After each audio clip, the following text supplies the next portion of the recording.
তো গাইস আপনাদেরকে আমি আজকে ম্যাপ কিভাবে ডাউনলোড করতে হয় গুগল ম্যাপটা আপনাদেরকে আমি দেখাচ্ছি ডেস্কটপে কিভাবে ম্যাপটা ডাউনলোড করবেন।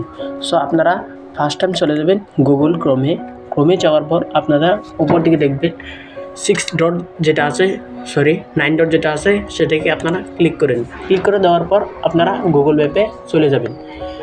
গুগল ম্যাপে আসার পর আপনারা ক্লিক করে তারপরে উপরে 3 ডটে ক্লিক করবেন। 3 ডটে ক্লিক করার পর আপনারা নিচে এসে এখানে কাস্ট সেভ অ্যান্ড শেয়ারে ক্লিক করে দেওয়ার পর এখানে দেখেন ক্রিয়েট শর্টকাট লেখা আছে, এখানে ক্লিক করবেন।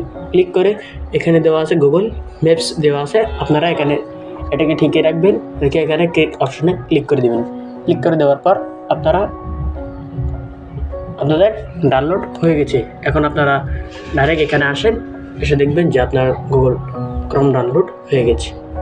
সো আমার ভিডিওটা যদি নতুন এসে থাকেন আমাকে লাইক সাবস্ক্রাইব করে দেবেন। So thank you.